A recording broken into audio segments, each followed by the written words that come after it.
We did do some pre-session requests that you actually try and find in your school somewhere your school context statement. It should be on most of the school websites, so if you've got a gadget and you haven't had a chance, if you could just think about what we've been talking about today in the context of your school, and we're interested in reflecting on how much is there a presence in your school around languages as a learning area, and also around this question of linguistic and cultural diversity of students. So that's one thing. What is actually there? What sort of statements is your school making about this area of learning and students' backgrounds? And at the same time, if there isn't a context statement, or if there isn't a presence there, what would you want to do about it? What would you actually see in that space if you were able to affect in some way your school context statement? About 5 minutes or so, we'll come back for a few comments before our final wrap-up. We had a look at a few different context statements from schools at our table, and across the board there was very little about languages in there. In terms of the Blackwood High School one in particular, it was just in terms of language acquisition as a subject was just in the curriculum section, but there wasn't a whole heap of information in terms of even the languages that were offered. Yeah, you can see why we chose to invite you to look at this at your own school context statements. And although we're focusing on context statements, this reflection also applies to all of the documentation that comes out of your school. Another notable example is the school curriculum handbook, the one that goes out to students and parents, particularly at the time of making subject choices. There's also the school newsletters that go out.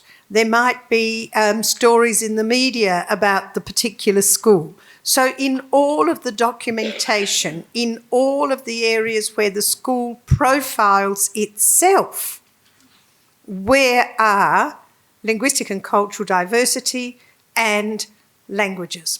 Yes. In most school context statements that I've seen, the only reference to languages is in the curriculum box that says we offer 1, 2, 3, whichever ones they are. There is nothing about any of the other stuff at all. The explanation of what happens within languages in curriculum handbooks is often also formulaic, and so everybody has to do the same thing with the same headings. And so while it's an interesting conversation, it's not something that anybody can do anything about unless we're directed higher from... Yeah, it would be there if the notion came from the top, and maybe our education department colleagues can take that kind of notion on board. On the other hand, we from below can also say, hang on, there's an absence here. We had an example at table 10 where the example was, well, what if we want to choose a school that actually offers, let's say, French? What would happen then? And if this information is not available, then that point of distinction for that particular school will also be lost. And so it's not in the guise necessarily of critique, why haven't you put it there?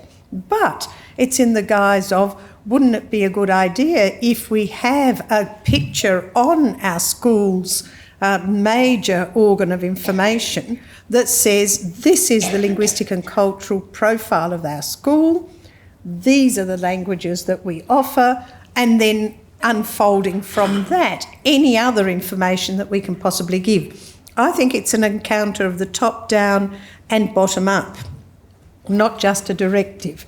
More comments? What I would like to see in the school context is that connection to community, so getting the families, because I've found that a lot of the kids' dispositions towards learning the language and anything really comes a lot from their parents as well. So when you get them on board and make that connection with what's relevant to them, and that would make a huge difference, I think. What we are inviting people to think about is certainly to look for those spaces within the documentation of your school that provide you with an opportunity for you to advocate for your particular area. The rationales that we've offered today, those texts, are things that you can draw upon.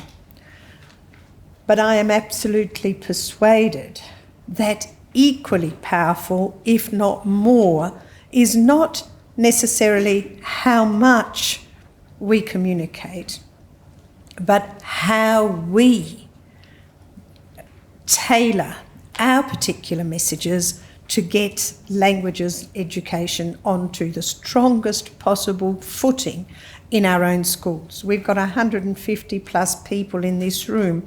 If everyone can actually put the lens on what's going on in their schools, it will be 150 odd schools that will have had a message of saying, hang on a minute, let's have a look at this again. And with the kinds of discussions and what we've heard from you, I'm absolutely persuaded that we can do that.